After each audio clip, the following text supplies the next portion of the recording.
श्री गणेशाय नमः। बोलिए गणेश भगवान की जय। आज बुधवार का दिन है और आज हम श्रवण करेंगे बुधवार व्रत कथा। मित्रों, बुधवार का दिन भगवान गणेश को समर्पित होता है।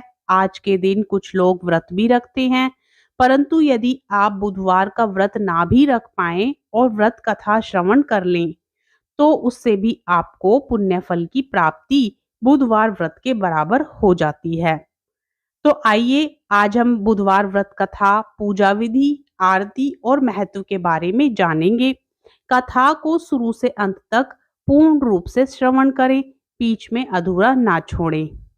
हिंदू धर्म में बुधवार का दिन भगवान गणेश को समर्पित किया गया है। ऐसी मान्यता है, जो व्यक्ति इस दिन सच्चे मन से विघ्नहर्ता गणेश जी की उपासना और उपवास करता है, उसके जीवन के सभी कष्ट दूर हो जाते हैं। इस व्रत के प्रभाव से व्यक्ति के जीवन में सुख शांति आती है। इस व्रत को 7 वार के जोड़े में करना फलदायी माना जाता है। इतना ही नहीं, बुधवार का व्रत करने से बुध ग्रह भी मजबूत होता है। आइए जानते हैं बुधवार व्रत की कथा के बारे में, पूजा विधि, मंत्र, महत्व और बुधवार व्रत से जुड़ी अन्य महत्वपूर्ण जानकारियों के बारे में। पौराणिक मान्यताओं के अनुसार बुधवार व्रत की शुरुआत किसी भी महीने के शुक्ल पक्ष के बुधवार से आप कर सकते हैं। हालांकि इस व्रत को शुरू करने के लिए सबसे शुभ समय वैशाख नक्षत्र युक्त बुधवार माना गया है। इस व्रत का पालन 7 या 21 बुधवार तक विधिवत रूप से करना चाहिए। आखिरी व्रत वाले दिन नियमानुसार उद्यापन करना चाहिए। ध्यान रहे कि पितृपक्ष में इस व्रत की शुरुआत नहीं करनी चाहिए। अब व्रत कथा श्रवण करते हैं। बोलिए श्री गणेश भगवान की जय। एक समय की बात है, समतापुर नगर में मधुसूदन नाम का एक व्यक्ति रहता था। उसका विवाह पास के ही नगर में बलरामपुर की रहने वाली संगीता से संपन्न हुआ।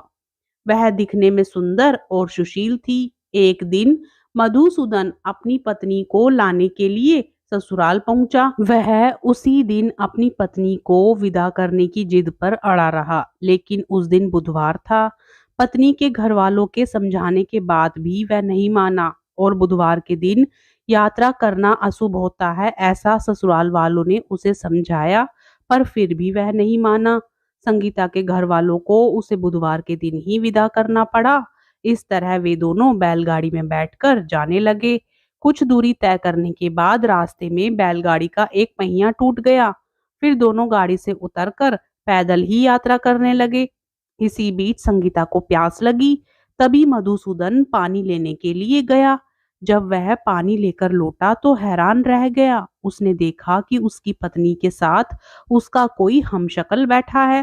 पास जाकर उसने हमशक्ल से पूछा कि कौन हो। इस पर उस आदमी ने कहा कि मेरा नाम मधुसूदन है और वह संगीता का पति है। इस पर मधुसूदन भड़क गया और बोला कि ये झूठ है। असली मधुसूदन मैं हूँ, मैं ही संगीता का पति हूँ और मैं संगीता के लिए पानी लेने गया था। इस पर हमशक्ल ने कहा कि वह तो पानी लाकर उसने संगीता को पिला भी दिया। अब इनमें संगीता के असली पति होने को लेकर झगड़ा होने लगा। तभी उसी नगर के राजा का एक सिपाही वहां पहुंचा। उन्होंने संगीता से पूछा कि उसका असली पति कौन है, तो वह खुद ही दुविधा में पड़ गई। इस पर संगीता ने कोई जवाब नहीं दिया। फिर सिपाहियों ने उनको राजा के दरबार में पेश किया। पूरी कहानी सुनने के बाद दोनों को राजा ने जेल में डालने का आदेश दिया। घबराया हुआ मधुसूदन इसके बाद बुद्धदेव को याद करके उनसे मन ही मन क्षमा मांगने लगा। इसके बाद आकाशवाणी हुई कि हे मधुसूदन, तुमने संगीता के घर वालों की बात नहीं मानी और बुधवार के दिन यात्रा की थी।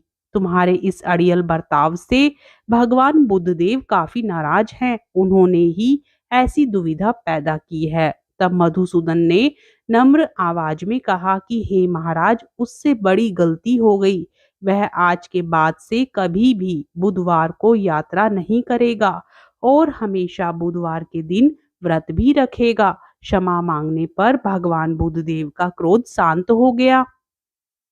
भगवान ने फिर मधुसूदन को क्षमा कर दिया। राजा के दरबार में मौजूद उसका हमशक्ल भी गायब हो गया। बुद्धदेव की कृपा से राजा ने फिर मधुसूदन और संगीता को विदा कर दिया। राजमहल से जैसे ही वे आगे बढ़े तो रास्ते में जिस बैलगाड़ी का पहिया टूट गया था वह भी उन्हें सही सलामत मिल गई। दोनों एक साथ खुशी खुशी अपने नगर को लौट आए। इसके बाद से वे हर बुधवार का व्रत रखने लगे। उनका जीवन सरल और सुखमय हो गया। उनके कामकाज में भी उन्नति हुई। बोलिए बुद्धदेव भगवान की जय, श्री कृष्ण भगवान की जय, गणेश भगवान की जय। अब बुधवार की पूजा विधि के बारे में जान लेते हैं। यदि आप बुधवार का व्रत रखते हैं तो आपको किस विधि से पूजा पाठ करनी चाहिए। बुधवार के दिन सुबह जल्दी उठकर सबसे पहले अपने घर की सफाई कर लें। इसके बाद स्नान करके हरे रंग के कपड़े पहने। इसके बाद भगवान गणेश की पूजा करें। भगवान गणेश को धूप, दीप, कपूर, चंदन और फूल अर्पित करें। भगवान गणेश को दूर्वा घास अवश्य चढ़ाएं। भगवान गणेश के मंत्रों का जाप करें। गणेश जी की आरती उतारें। बुधवार व्रत कथा पढ़ना बिल्कुल भी ना भूलें। अंत में भगवान गणेश को लड्डुओं का भोग लगाएं। अब श्रवण कीजिए बुधवार व्रत की आरती। आरती युगल किशोर की कीजे, तन मन धन न्यौछावर कीजे। गोर श्याम मुख निरखन लीजे, हरि का रूप नयन भर पीजे। रवि शशि कोटि बदन की शोभा, ताहि निरखी मेरो मन लोभा। ओढ़े नील पित पट सारी, कुंज बिहारी गिरिवर धारी। फूलन सेज फूल की माला, रत्न सिंहासन बैठे नंद लाला। कंचन थार कपूर की बाती, हरि आए निर्मल भई छाती।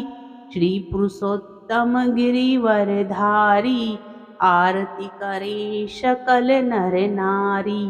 नंदन नंदन ब्रजभान किशोरी, परमानंद स्वामी अविचल जोरी। बुधवार व्रत के नियमों के अनुसार व्रत वाले दिन व्यक्ति को प्रातःकाल में उठना चाहिए। बुधवार व्रत कथा सुनने के दौरान बीच में आसन नहीं छोड़ना चाहिए। इस व्रत में पूरा दिन फलाहार करना चाहिए। शाम के वक्त पूजा के बाद एक वक्त का भोजन ना करें। बुधवार व्रत में मूंग की दाल का हलवा, दही या फिर हरी वस्तु से बने भोजन का ही सेवन करना चाहिए। इस दिन हरे रंग के वस्त्र, फूल और सब्जियों को जरूरतमंदों को दान करना चाहिए। ऐसी मान्यता है कि बुधवार के दिन इस मंत्र का जाप करने से व्यक्ति की सारी मनोकामनाएं पूरी हो जाती हैं। इस मंत्र का जाप कम से कम 108 बार जरूर करें। ओम एकदंताय विहाय वक्रतुंडाय धीमहि तन्नो बुद्धि प्रचोदयात्। ओम एकदंताय विहाय वक्रतुंडाय धीमहि तन्नो बुद्धि प्रचोदयात्। ओम एकदंताय विहाय वक्रतुंडाय धीमहि तन्नो बुद्धि प्रचोदयात्। ओम एकदंताय विहाय वक्रतुंडाय धीमहि तन्नो बुद्धि प्रचोदयात्। आपको आज की यह कथा पसंद आती है तो वीडियो को लाइक करें, चैनल को सब्सक्राइब करें, वीडियो को ज़्यादा से ज़्यादा शेयर करने के साथ ही कमेंट बॉक्स में श्री गणेश भगवान की जय, हर हर महादेव जरूर लिखें। और इस प्रकार की कथाएं श्रवण करने के लिए चैनल को सब्सक्राइब करना